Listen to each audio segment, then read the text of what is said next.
Mr. President, Vietnam's consistent position related to the basic conduct of international relations has been time and again reiterated. We have always believed in the utmost importance of ensuring full respect for the fundamental principles of international law and the Charter of the United Nations. Such principles include sovereign equality among states, peaceful settlement of disputes, non-interference in matters within the domestic jurisdiction of states, and refrainment from the threat or use of force against territorial integrity or political independence of any state. But the most sacrosanct and supreme among them all is respect for national sovereignty, independence, and territorial integrity of all states. All nations must fully abide by their obligations and commitment under treaties that they are parties to, including the recognition of independence, sovereignty, and territorial integrity of states in their internationally recognized borders. That must be the principle that all states have to fully uphold in their international relations. That is the prerequisite for international peace and security. Mr. President, such earnest belief in these fundamental principles stem dearly from Vietnam's own history. Having suffered from decades of wars to defend and reunify our nation, Vietnam understands firsthand the value of peace and cooperation. Regrettably, since the foundation of the United Nations, we have over and over again had to bear witness to wrongful courses of action that have wrought havoc for many nations and people.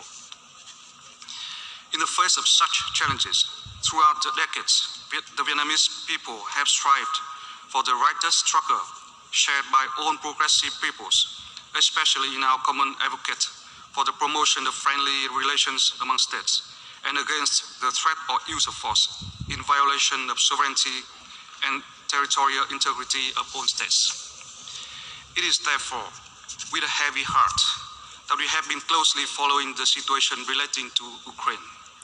We are particularly gravely concerned over recent developments, which may lead to further escalation and suffering, and heightens the risk of miscalculation and confrontation beyond anyone's imaginations, with great impact for international peace, security, stability, development, and cooperation. The longer this continues, the farther we are from an acceptable settlement of disputes among parties concerned. Furthermore, this is happening even when the multidimensional consequences for our peoples have now been felt deeply across regions, with the burning issues that we all heard from leaders at the high-level general debate just a few days ago. Vietnam once more reiterates our consistent call for the exercise of utmost restraint, immediate cessation of hostilities, as well as avoiding actions that may further escalate the situation. We also call for an early resumption of dialogue and negotiations with a view to achieving a comprehensive solution acceptable to all, taking into account the legitimate interests and concerns of all parties in accordance with international law and the Charter of the United Nations. It is also important to ensure safety and security for the people and critical civilian infrastructure, including nuclear facilities. The international community must join hands to create an environment conducive to such ends. That depends on refraining from actions that may drive the parties further apart and further delay the prospect of settlement. It is important to bear in mind that what is at stake is the interest of peace, stability, and development of all states concerned, not only Europe, but also the world as a whole.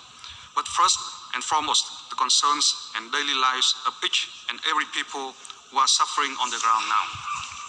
We therefore call on international partners to provide further efforts for humanitarian assistance for those in need. We commend the operations by various UN agencies and other regional and international agencies in this regard. At the same time, It is important to continue efforts aimed at de-escalation and mediation among parties concerned through all possible channels. We welcome efforts by the Secretary General and other relevant partners for their tireless endeavors in helping bring all parties together. Vietnam stands ready to constructively contribute to these diplomatic efforts and to the reconstruction and restoration in Ukraine. I thank you. I thank the distinguished representative of Vietnam, and now I give the